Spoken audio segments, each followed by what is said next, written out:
one you all think is from Texas and which one you all think is from Italy. But before we get started on our presentation, I'll go ahead and just give you all a little bit of information about myself and why I'm here speaking with you all today. I'm Kristen Scudder. I'm a certified sommelier. I'm also the owner of Chai Wine Tasting, or CWT, which is a wine, beer, and spirits event company business that's based in Austin, Texas. And essentially, I bring everything you need for your tasting, wine glasses, informational packets, of course the alcohol, and I facilitate tasting. I always tell people I have two goals. One, I want you all to have a good time, get to socialize, have fun. And then two, I would like you to learn one thing about the product that you're drinking during that party. I also provided everyone today with these little bags.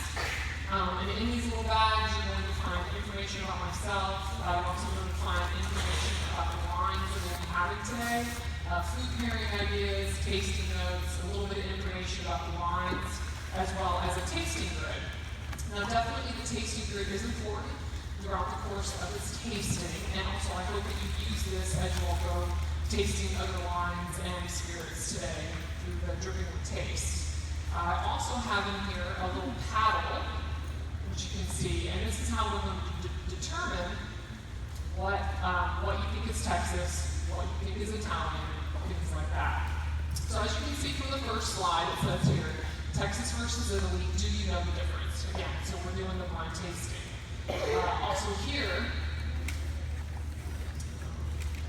do you want to turn the lights down? Would that help or not? Sure. Yeah? Yes.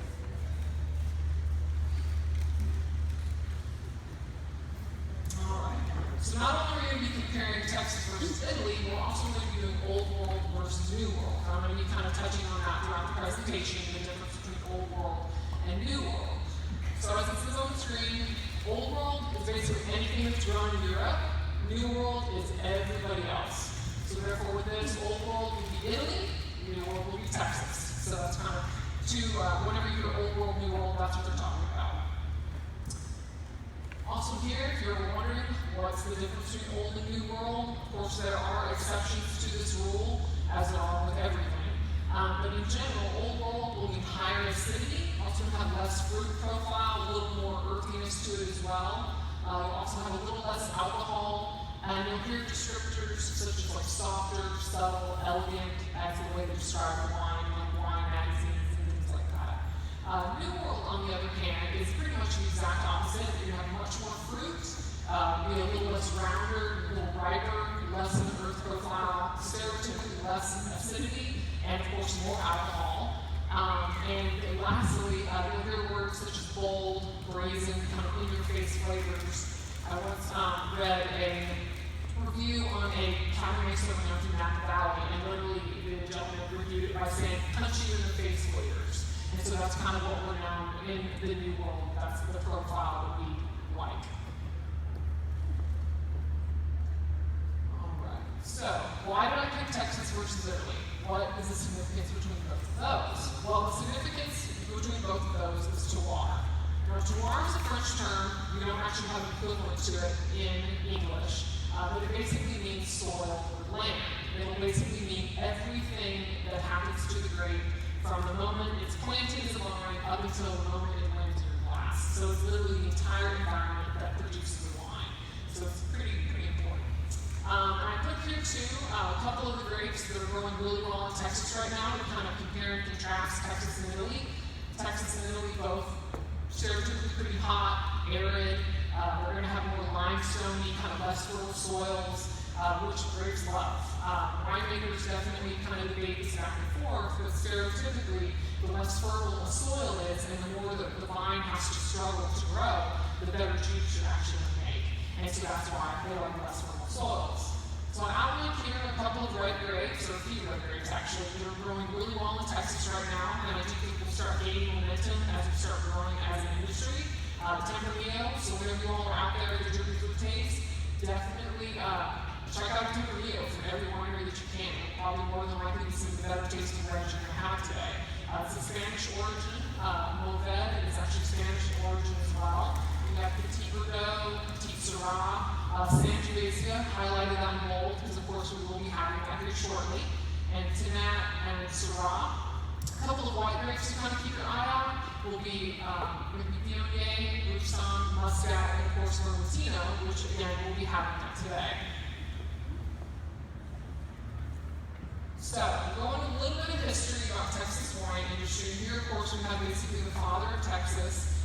Nature seems to have intended Texas for a vineyard to supply America with wines. So when he was here in the early 1800s, he could even see the potential for the wine industry here in Texas. So he knew what he was talking about. So wineries in Texas are spread throughout the state. So we have them everywhere, even in the arid West Texas. But in general, there are 8 AVAs, which are American viticulture areas. That's how the federal government knows the areas. And it's funny, I'll kind of point on this a little bit later. In the United States, for the most part, we're very concerned with what's on the label of the bottle of wine. We want to know the varietal, we want to know the vintage, we want to know where it's from, we want to know if it contains sulfates, that's a law. We want to know the address of the winery, the alcohol content. But other than that, we really don't regulate too much in the wine industry. We don't regulate what you plant, how you plant, when you plant it, how much you harvest. Italy is the exact opposite, so we'll go into that a little bit later. But we do have AVAs, and as you can see, the 1985 was the first one in the Sierra Valley, with the most recent Texarkana in 2006. So here's just a little diagram of the Texas regions. You kind of check out and see where they are. Texas High Plains AVA, definitely quite a bit of vineyards and grapes are grown up there. So it's another really AVA. If you guys again are out here, look at the front of the bottle because it'll actually say Texas. It'll say Texas High Plains AVA. It'll say Texas Hill Country. That's where you're going to know where that wine's from. Now, by law, it will only have to be 75% of that bottle will have to be from that state area as well as of that grape. The other 25% can be wherever they want it to be and whatever they want it to be. Of course, we have here the Texas Hill Country area, which is where we are currently in.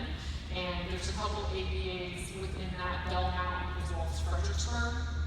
Now, just to kind of give you all a frame of reference, we're probably all very familiar. I keep referencing Napa Valley because it's probably one of the most famous regions. Napa Valley is an AVA.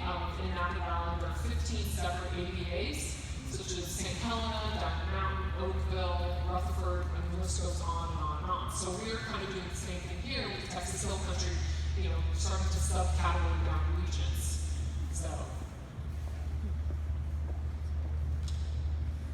And then we move on to Italy. So another kind of quote, when Italy was being colonized by the Greeks, they called it the land of wine. So we had Stephen F. Austin knowing that Texas had potential, and we had the Greeks here several thousand years ago, knowing that Italy had potential for wine. In Italy, there are about 22 regions in Italy. Of that, 20 of them actually produce wine, so there's a lot of wine that is produced in Italy. As you can see by the slide, number one, it produces more wine than any other country in the world. So it makes up 1/3 of the entire wine population. There are more than 1 million vineyards under cultivation, and they use a system, as I kind of highlighted earlier, the AVA system. They use something that's called the DOC, and that system started in 1963, so much older than ours. The first AVA, for instance, in America, was in 1989. So, I'm sorry, it was 1979. So obviously, we're a little bit younger, just slightly.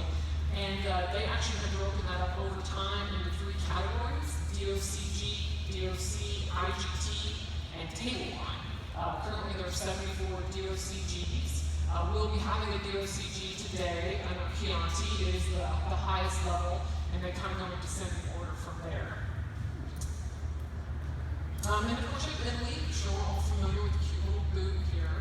I know it's maybe not seen through this giant, scaffold here, but as you can see, Florence and Siena are going to be kind of in the northwestern part of the country. That's where Tuscany lies. That's where all Chianti comes from, and that's what we'll be having today. So that kind of gives you a frame of reference on where that particular region is. And then the Vermentino we're going to be having is actually going to be from Veneto, which is near Venice, which is right in the northeastern part of the country. Some of you all, I like to always reference this, are probably familiar with Prosecco. Probably know Prosecco pretty well. Well, all the Prosecco you have has to be from